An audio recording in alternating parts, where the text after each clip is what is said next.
Good morning everybody, welcome back to Indycar on Wednesday morning. My name is Gordon Ross. Today we're in Partick and the subject of today's shows are three different things, all linked together in some way. But let's start first of all with the news yesterday, which was leaked to Buzzfeed from the Department for leaving the EU. So from David Davis's department we found out yesterday that there were in fact detailed reports on the damage which Brexit would cause to the UK economy. Now we all know from the news yesterday what that means. It means recession, and it means the British growth rate dropping into negative figures, becoming a contraction rather than a growth. Now no matter which of the three options were actually chosen in that, we still came out with between negative 2% growth and negative 8% growth, depending on which of the outcomes happened, the worst of those being no deal whatsoever. But the question I wanted to ask you this morning was one which seems to have been overlooked in the press largely, and that was, why was the leak, which was obviously from a Tory member of that team, why was that leaked to Buzzfeed? Why was it leaked to the alternative media and not, as we would normally expect, to the BBC or the mainstream newspapers in the United Kingdom? And I think the answer to that is because anybody in the Tory party knows full well that the BBC would never have brought it into the news in the same way that BuzzFeed did. They wouldn't have published it, they wouldn't have made such a big song and dance about it. It would have been buried somewhere out of sight, because anybody in the British government knows that the BBC will hide bad news about Brexit because it is another arm of the British state. The media in the UK is definitely not just biased, it is actually propagandising the news in whatever way the government wishes it to be done. So the object of the exercise with giving it to BuzzFeed was to make sure that it got out there. So whoever actually leaked this document really meant it to get into the widest possible audience and knew full well that if it went to the normal mainstream press that it would never see the light of day. So that's the first thing I wanted to say this morning, and that's my analysis of why it came to BuzzFeed and didn't go through the normal channels. This is interesting because even this is a change, if you like, in the modus operandi of people who leak documents from the British government, because when they leaked documents in the past it would nearly always go to the mainstream media. Now they're choosing to avoid the mainstream media and go directly to alternative media and online sources, and that must tell you that even those dyed-in-the-wool Tories who work at the top in government departments involved in the Brexit negotiations do not trust their own British media to get the word out. An interesting set of circumstances, I think you'll agree. Now, in the second part of this programme today, I wanted to look at the mountain of plastic which the UK produces every year from its food industry. Now, you'll all be aware, everybody who goes shopping in the supermarket each week will come back with cartons and pots and tins and bottles of all the shapes and sizes. There will be food packages, there'll be plastic shrink wrap on everything, and when you get home and you want to eat this food, all that wrapping comes off, and where does it go? Well, it hopefully goes into recycling, but much of the packaging in the United Kingdom, which is created at the moment, can never be recycled because it does not fit into the categories which are easy to recycle. For example, plastic bottles, which are made for PET, which is a polyester, is quite easy to recycle and can be used for many different things. But not all bottles are made of polyester. Some are made from polypropylene, things like fairy liquid bottles, that kind of thing, washing up liquid bottles, shampoo bottles. They can also be recycled, and all that is fine. Those bottles will be recycled. But when you start looking at food wrappers and you look at the trays that things like microwave meals come in, some of them are PET, some of them are a type of PET which can't be recycled, and then you look at cake boxes, and cake boxes are made from PVC or clear PVC, which cannot be recycled, is very toxic to make. And so you begin to see that it gets very complicated. And this week the Chinese government have decided to stop importing British plastics waste to be recycled. 6 billion tonnes a year is being shipped from the United Kingdom to be dumped in China, where the poor Chinese workers have to sift through piles of this crap, which is usually stinking with food waste, and it's tied up with all sorts of other unpleasant things like nappies and sanitary towels. Some poor sod has to sift through that by hand with gloves to try and find the plastics to recycle. And China has said that it just cannot deal with that anymore. There's too much of it, it's too mixed, it's too polluted with other material, and the UK's garbage mountain, which has been exporting to other countries in either the Eastern Bloc of Europe, where there are still mountains and bales of the stuff sitting around unable to be recycled because it's degraded so much and it stinks so much that it cannot even be recycled anymore. So what is going to happen with the 6 billion tonnes of plastic crap that the UK food industry generates every year? Now remember that the plastic crap that we're talking about is derived from oil, which is refined in Scotland and in England from, well, it's North Sea oil, right? It's coming from our own oil fields. And so it's a massive industry creating as much plastic as possible to sell it on the open market for throwaway things like food packaging. In Scotland, we have a strong recycling system, but even that can't cope with everything. At the moment, we can recycle plastic bottles, we can recycle glass, and we can recycle metals like steel, tin, and aluminium. And you may have heard recently that the aluminium plant in Fort William is now about to expand dramatically to create thousands of new jobs and millions of new aluminium wheel hubs for the UK and other car industries. It's going to become a major recycler of aluminium, repurposing it and turning it into valuable products for the automotive industry that will bring money into Scotland.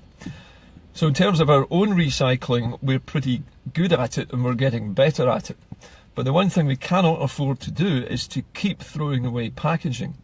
My point of view today is that we should ask our own government, our Scottish government, to legislate against throwaway food wrappers that do not biodegrade. So I'm talking about the cellophane, the polystyrene cartons, and the trays which microwavable meals come in.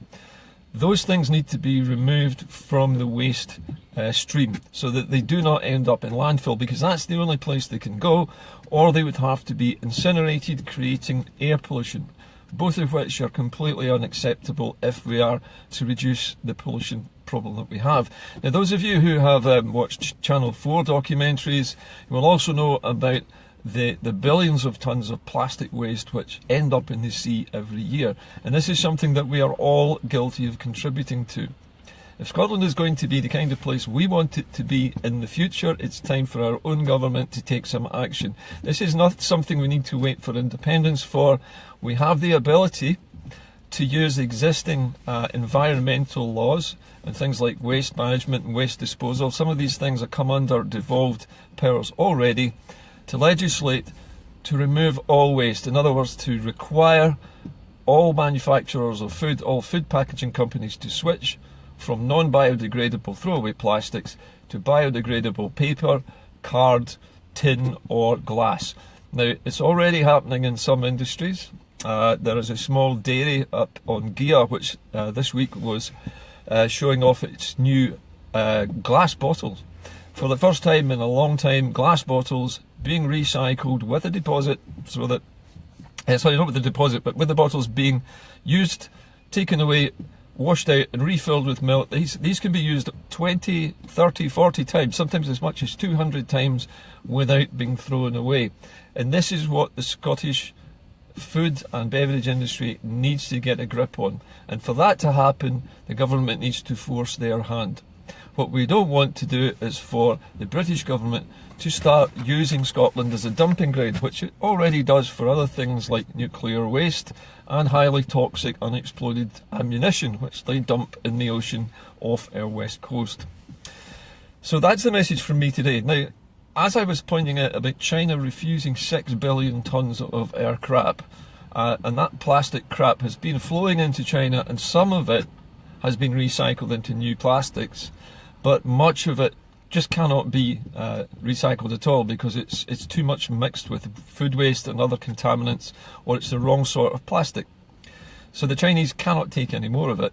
And at the same time as they've made this ban, Teresa May has flown to Beijing to give a big speech about how she's going to do a deal with the Chinese. Now remember, the Chinese have a long history and an unhappy history with British colonies and British colonisation and exploitation, including the forced importation of drugs into China by the British in the Victorian era. So the Chinese have a very long memory of dealing with the United Kingdom, and they're not particularly trusting of the British government.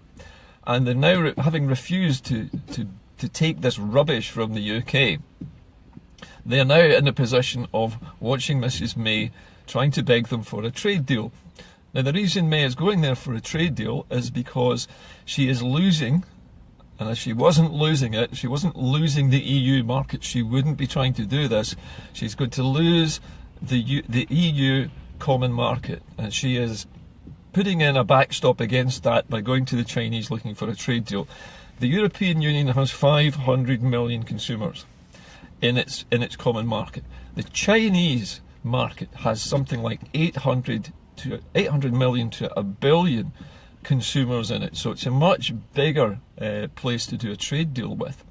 However, China is very much self-sufficient in just about everything, so there's very little that the UK has to offer China in terms of a trade deal.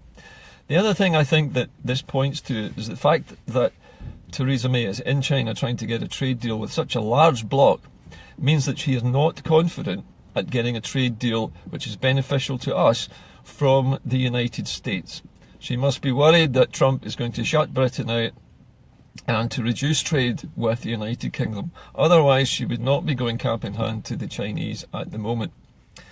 The other thing is that the UK needs Chinese investment to build its huge experimental, untried, possibly dangerous nuclear reactor at Hinkley Point. However, that's something entirely different. It's not something which directly affects Scotland, but it will directly affect the English energy market, because they have very little capacity at the moment should the need for electricity rise, as opposed to Scotland, which has a rising ability to create surplus energy which it doesn't need. Now all of these things, that when you add this information up and you look at what I've been saying here, look at the world, because remember the BBC and the news, they want you to focus in on individual little items of news. They don't want you to look at the big picture. The big picture is the UK is very weak at the moment. It's perceived as a sitting duck. Any trade deals that are done with places like China will benefit China. They're not going to benefit the UK. The UK will get minimal help from China, I predict.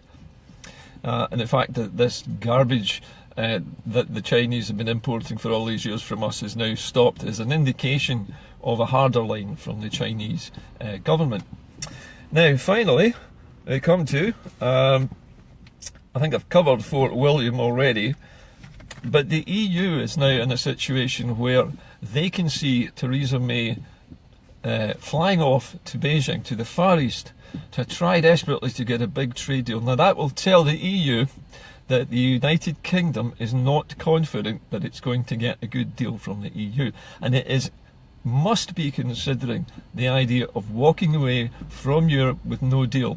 Otherwise, why would they go to the Chinese? I mean, obviously they need the money for Hinkley Point, but if they're looking to do a trade deal, which is what Teresa May is saying in all this rhetoric, if they're looking for a trade deal with China, and they're doing so now before they've even left the EU, then they cannot be confident about obtaining a good deal from Europe. The belt and braces approach that's being done by the United Kingdom at the moment leaves me deeply worried about the future of the UK and its trading position with both America and Europe. Its friends, so-called friends, and its special arrangements are deserting it. The UK has turned its back on its traditional allies, its traditional trading partners, and is trying to isolate itself. And having done so, it's realised now that it is going to be running the country at a huge loss, and there will be a massive contraction in the economy. And the only way that can be turned around is if they find a trading partner that's as big as Europe and America combined, and the only place for that is China. So let's watch what happens with the Chinese this week, see what they say to Theresa May, but I'll guarantee you one thing, they won't make any firm commitments to the United Kingdom at all just yet. The Chinese know that they have the upper hand in these negotiations, and the Chinese are absolutely wonderful at negotiating. They have a long history of long-term investing and very intelligent looking at the future and the way things are going. They're not stupid, and they won't make a short-term decision just in order to please the British state. They will extract a very high price for whatever trade deal is done. They have, as I say, a long history and a long memory of the way they were treated by the British state, and that will colour the way the Chinese negotiate this, if they negotiate it at all. Anyway, that's my analysis for today. The good news for Scotland is that our recycling industries are expanding rapidly, and the news for Fort William is excellent. 2 million automobile wheels made from Scottish alloys, made from recycled materials using renewable energy, can only be good for the Scottish economy, whether we're independent or not. News from the North Sea this week is also remarkable. The North Sea oil industry expects a doubling of output in the next 2 years. Up to 2020, they're expecting the North Sea output to double. And with the climbing price of oil, again, that can only be good for Scotland and only be a good portent for an independent Scotland to make the most of its resources, to stop manufacturing so much unreusable plastic, and perhaps to concentrate in the future, when it is independent, on using its oil to manufacture plastics for larger components that can be recycled easily. For example, things like buckets and washing up bowls, large-scale plastic components, even car components like bumpers, things like that, which are lightweight, and when they're finished at the end of the working life can be completely granulated, melted down and used again. But let's stop making plastic bottles, stop making throwaway razors, stop making throwaway packaging, and concentrate our efforts in Scotland on fully recycled, high quality plastic goods, and stop making this crap. That's it for today. I hope you've enjoyed the show. As usual, if you have any questions, contact me at the end of this broadcast. I'd like to thank the many people last night who have pledged donations to the new Indycar PayPal account. So far, I looked at PayPal this morning and I have over £125 already collected from friends last night before I'd even really announced this. But just wanted to say, please, if you do want to make a donation to Indycar, please do it through the PayPal account. I have done some transactions where people have transferred money into my personal account, but I really don't want to do that because it's very difficult for me to separate that from things like income and expenditure in my household account. So please, if you want to donate, however small a sum, it can be down to £1, whatever you want, whatever you feel that you can afford, that will help Indycar to produce more shows like this with better equipment, and I'll be able to spend more time on them and perhaps have more guests on the show. Anyway, thank you very much for watching. I look forward to speaking to you tomorrow, and hopefully we'll have something new to talk about. Bye for now.